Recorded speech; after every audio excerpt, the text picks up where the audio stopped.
১২৩ টাকার বেশি দামে প্রবাসী আয়ের ডলার কিনবে না কোনো ব্যাংক।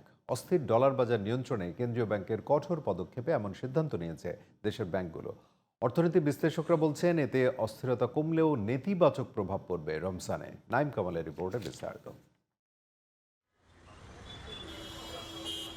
১২৩ টাকার বেশি দামে ডলার না কেনার সিদ্ধান্ত নিয়েছে দেশের ব্যাংকগুলো। ডলারের ক্রয়মূল্য ১২৬ থেকে ১২৭ টাকায় ওঠায় বাংলাদেশ ব্যাংকের কঠোর পদক্ষেপের পর এমন সিদ্ধান্ত নিয়েছে তারা। এর আগে কেন্দ্রীয় ব্যাংক ১৩ ব্যাংকের ব্যবস্থাপনা পরিচালকদের কাছে এ বিষয়ে ব্যাখ্যা চেয়েছিল। ব্যাংকগুলো হলো ব্র্যাক, ইসলামী bank Bangladesh, Shahjalal Islami Bank, Jamuna Trust, Rupali, Eastern, Janata, United Commercial, NCC, Mercantile, City ও আল আরাফা ইসলামী ব্যাংক।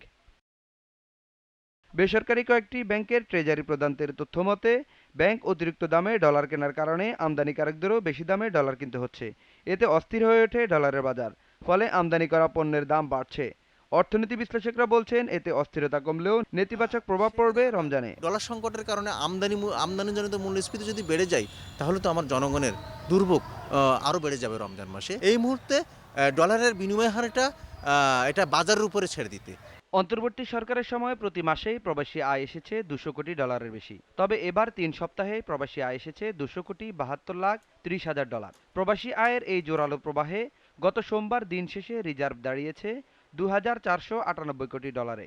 অন্যদিকে আইএমএফ হিসাব পদ্ধতি BPM-6 অনুযায়ী রিজার্ভ দাঁড়িয়েছে ২,০১৬ কোটি ডলারে।